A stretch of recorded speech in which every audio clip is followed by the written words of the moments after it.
So you've seen it just about on every YouTube video. Harley is going broke. Well, what's going on? Let's dive into this topic and do more than just a sensational headline. I'll tell you a little bit more about where the motor company is now, how it got here, and where does it go from here. Stay tuned.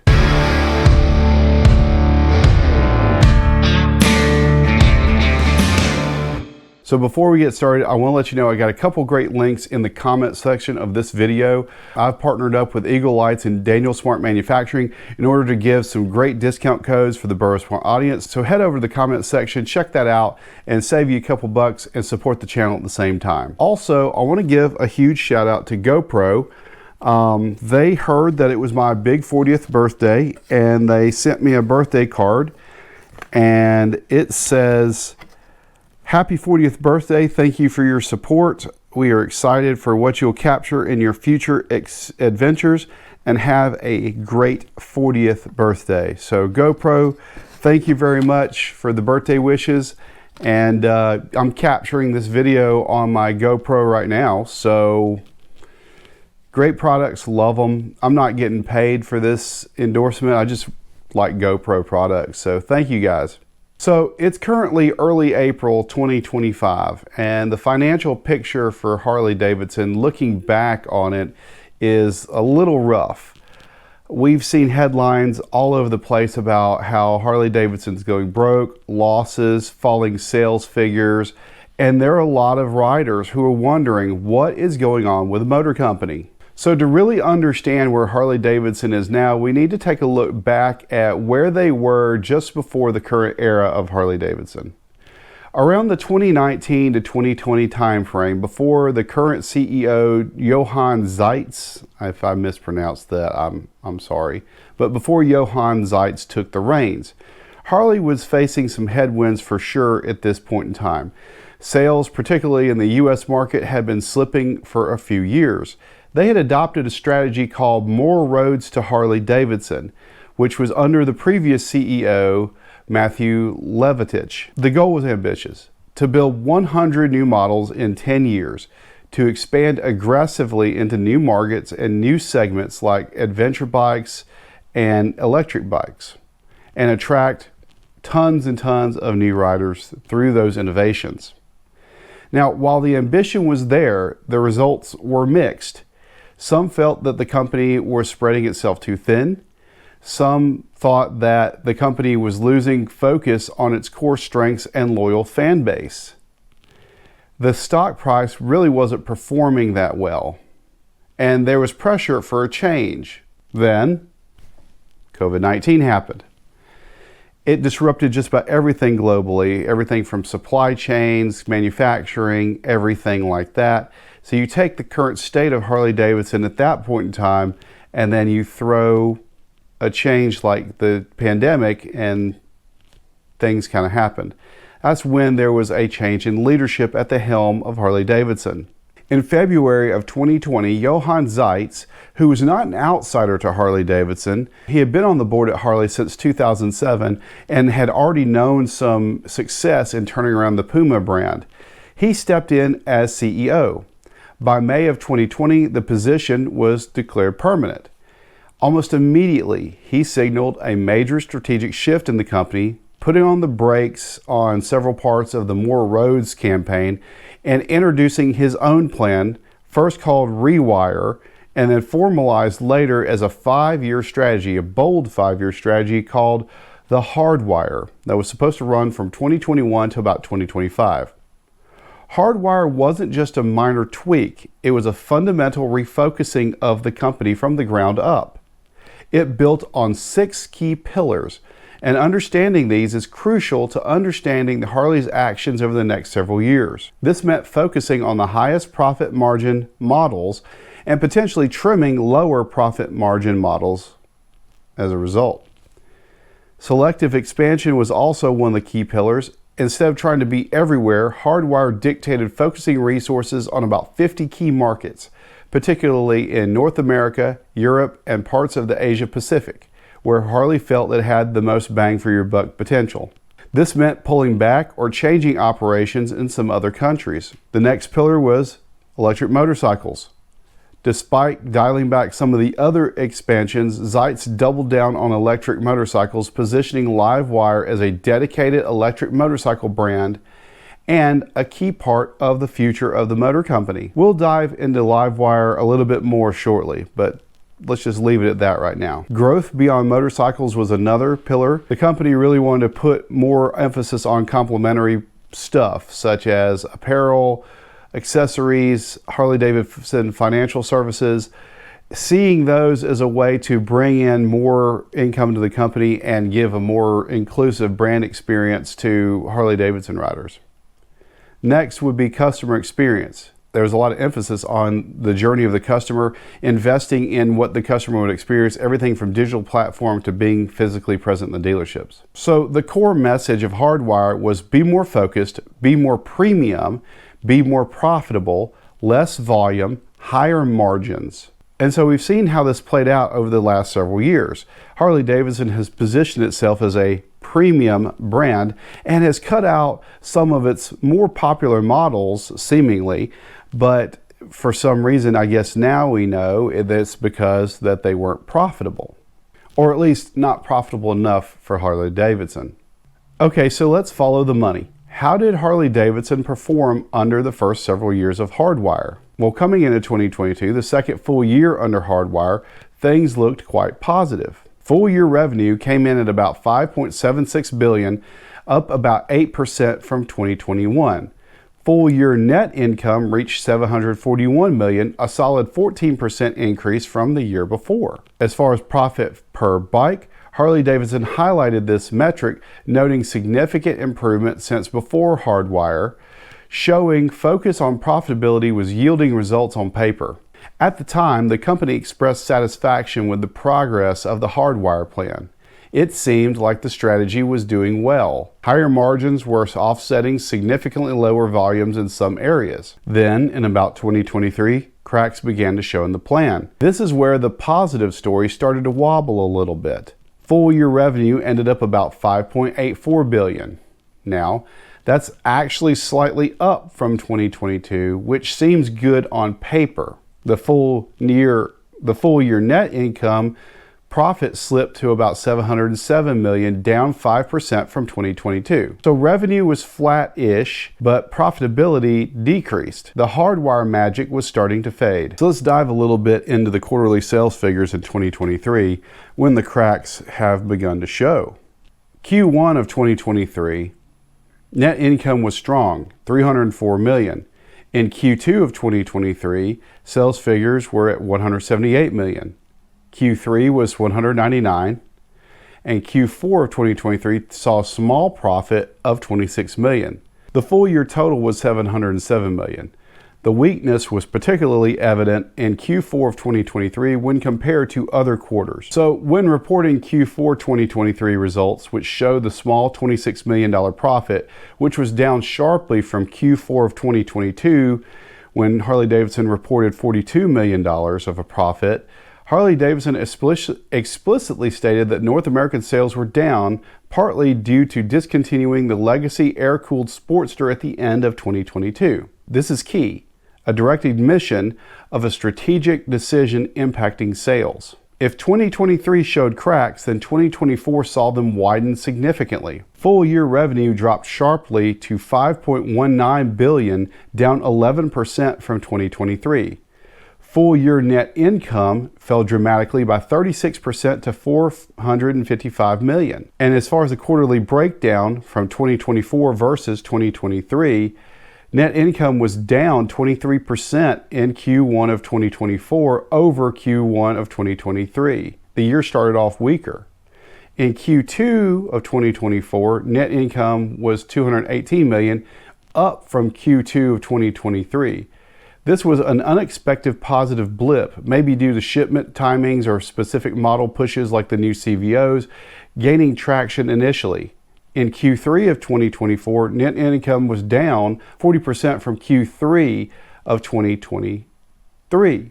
The positive Q2 trend reversed sharply. Any gains realized in Q2 were sharply wiped out because of Q3. In Q4, there was a net loss of $117 million in 2024 compared to the $26 million profit in 2023.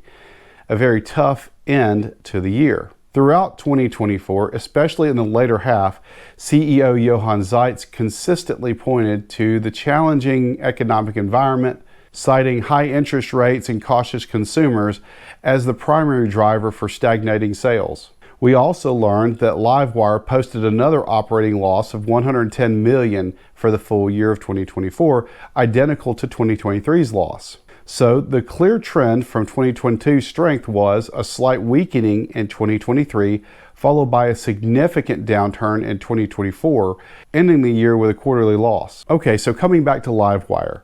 This has been a major pillar of the Hardwire strategy and a big point of discussion, especially here recently. Definitely has been costly for the company. It started as Project LiveWire back in 2014, a futuristic concept by the motor company. Harley spent years developing it, eventually launching the first Harley-Davidson LiveWire model in 2019. It was technically impressive, but very expensive, around $30,000 initially. Then, under Zeitz, LiveWire was rebranded and spun off into its own publicly traded company. Harley-Davidson retained a majority stake, around 74%, in this new company. The idea was to position LiveWire as an agile tech company to attract different kinds of investment and to unlock value separate from the traditional Harley-Davidson brand. Zeitz initially served as CEO of both companies. The LiveWire lineup includes the original LiveWire 1, which is a revised version of the first Harley-Davidson electric motorcycle, the S2 Del Mar, a middleweight, more affordable model, and the newer S2 Mulholland, a cruiser-style take on the S2 platform. Despite the spin-off and the new models, the numbers are stark. Sales volume is tiny, hundreds of bikes per year, maybe reaching 1,000 to 1,500 forecast for 2025. And the operating losses are huge and persistent. $79 million in 2022, $110 million in 2023, $110 million in 2024. For context, that $110 million loss in 2024 wiped out nearly a quarter of Harley-Davidson's net profit for the entire year. Beyond the cost, LiveWire faces significant hurdles. While the S2 models are cheaper than the 1 model, they're still premium price compared to gasoline bikes and some electric competitors like Zero motorcycles. Range and charging, like most electric vehicles, are also a problem. Range, especially highway range, is limited compared to gas bikes, and the public charging infrastructure for these motorcycles, as well as all electric vehicles, is lacking. This limits their appeal for long-distance touring that many Harley-Davidson riders enjoy. The overall electric motorcycle market is still very niche compared to the traditional market, generally, so that's also hurting sales. Even though Zeitz has sounded cautious, stating in 2025 that adoption and sales obviously need to show up, and that the future depends on seeing improvements. So, LiveWire represents a massive investment and a bold bet on the future, but right now it's a significant financial drag with an uncertain payoff timeline for the company, if at all. Beyond LiveWire and the Sportster, other product decisions under Hardwire have shaped this period.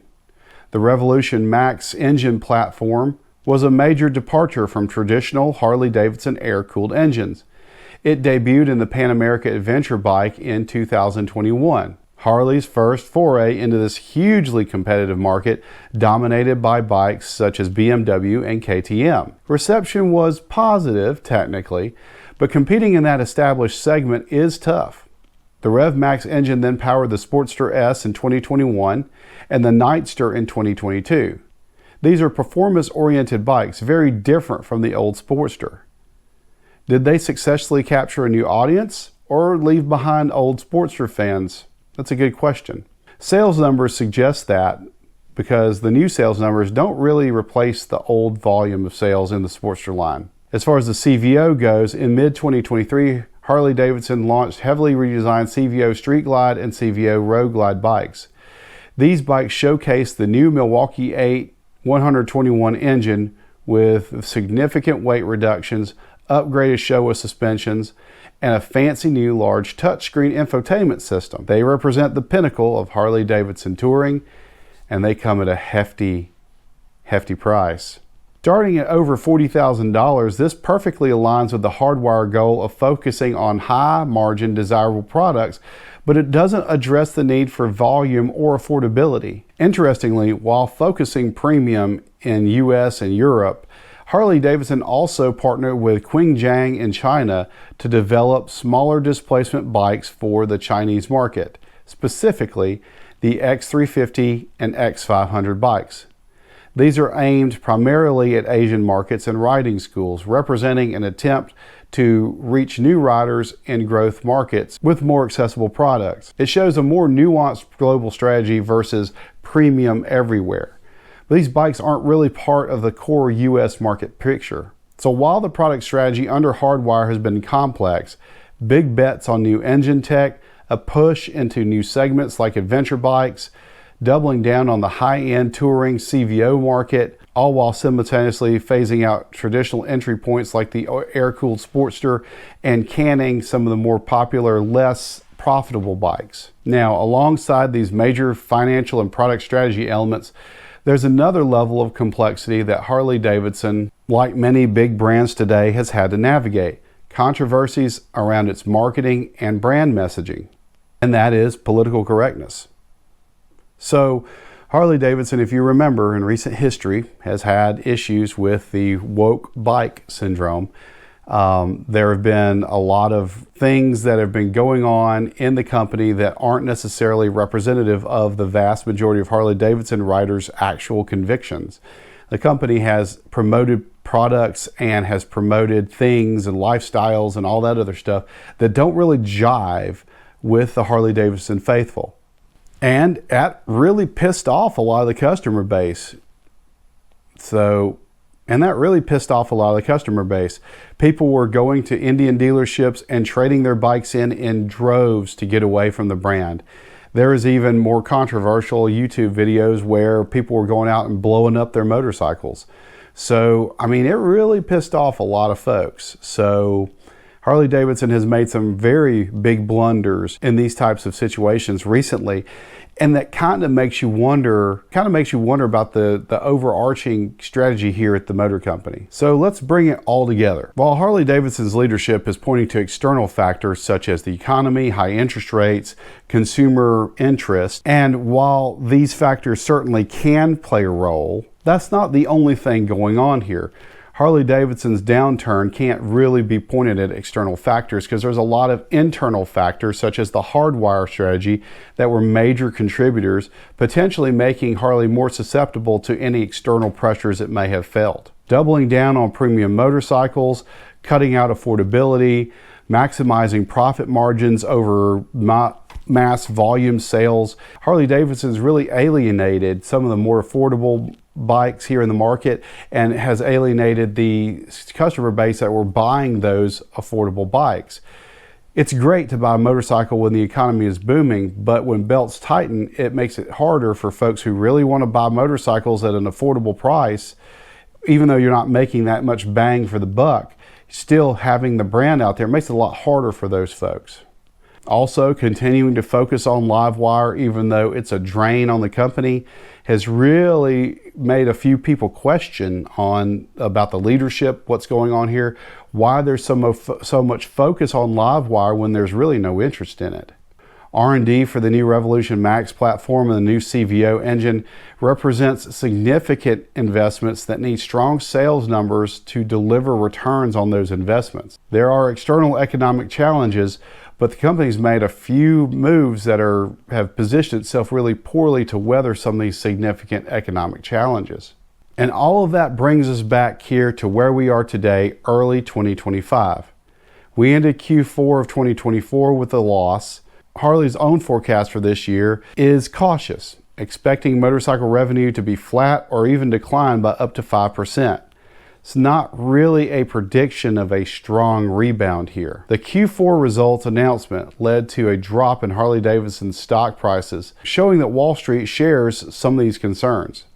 The company is navigating a very challenging period, trying to balance its premium brand identity, the electric future that it's trying to figure out, and the current economic realities. So that's kind of how we got here from 2022 to now. This kind of has been a good recap of what's going on with the motor company. And the question is, where do they go from here? Now, you may say, you know, Calvin, you're down on the motor company, you're down on HD. Why are you so down on Harley-Davidson? And I'm not. I promise you that I am not. I want what's best for the motor company. Harley-Davidson is an iconic motor company. It's an iconic American brand. It represents a lot of the classic American styling. So it's a great heritage brand here in America. I have a lot of love for Harley-Davidson. One day I might own one, but my issue is not with Harley-Davidson. It's more with the leadership and the direction that the company is taking. I have major concerns about how it's positioning itself. And I'm not an investor. I'm not someone who works for Harley-Davidson. I'm an observer and a fan of the company, but I hate to see them doing what they're doing. But it's clear, right? By focusing on these premium brands, higher profit margins, and more profit, that it's really alienating some of the folks who would like to buy a Harley-Davidson motorcycle by removing some of these on-ramps like the Sportster, by removing the Ultra Classic, all these other bikes that maybe weren't as, and sure, they may not have been the most profitable for the motor company, but they were accessible ways for people to get into Harley-Davidson. Not everyone can afford a $110,000 Road Glide CVO crazy touring bike. Not everyone can afford that. Hell, I can't afford that. And then looking at the other investment of the motor company into electric motorcycles, these things aren't what the Harley-Davidson faithful, the people who want to buy Harley-Davidson, these are not the things that they are looking for. They're looking for a great bike that fits the classic American motorcycle profile. They're looking for affordability. They need to be able to pay for the motorcycle or have some kind of favorable financing terms so they can get financing for the bike. And, you know, if you're going to make them super premium, then come up with some kind of financing thing. And they want that heritage, the part of the motorcycle or the part of the Harley-Davidson family, the family of Harley-Davidson motorcycle riders. They want to be a part of that heritage. Electric bikes aren't going to get you there. So I think if the motor company can really, not that they need to change gears. I know they've invested in this Hardwire strategy. I know that that's the road they're going down. But it seems that electric bikes, if you can put a pause on some of that development, because it's such a huge loss for the company right now, and it's in an especially not great time period for them to be experiencing losses, that may be a good idea to kind of put a pause on that, because you own all the intellectual property, you own all that stuff. Just put a pause on the development, because right now that's not really, electric motorcycles is not popular. They're not really a thing that people are looking for right now. And then the other thing is that you're losing folks that are wanting to buy Harley-Davidson but can't afford it. Really focusing on this affordability issues can be a way forward for the company. And they've already seen this to an extent, right? Because you've seen Harley-Davidson drop the cost in some of these models. Harley-Davidson now has a bike for under $10,000 in I think it's the Nightster. So, they're seeing this and they're kind of heading in that direction. But bringing back the Ultra Classic, having some of these on-ramps into the touring segment really would pay off, because you're going to get folks into the Harley-Davidson brand and they can move up from there. I don't know why it's not evident to folks over there at Harley-Davidson that some people will buy into the brand at a lower level and work their way up. Or maybe they are aware of it and it's just whatever with them. But give people a way to buy in on the low end of the touring segment and then work their way up. They may start off with a rebranded Ultra Classic or whatever and then end up with a CVO. It could happen. So anyhow, these are just my very discombobulated, jumbled thoughts. Thank you if you're watching this video at this point for sticking all the way through. Again, I don't hate the motor company. I don't want Harley-Davidson to fail. I I admire the company, but man, have they got to get their stuff together with this. And the Hardwire strategy, obviously, they need to rethink that and come up with something else. Yeah, with this Hardwire strategy, they gotta figure something else out, and this ain't it. So anyhow, thanks for watching. I'll see y'all in the next one.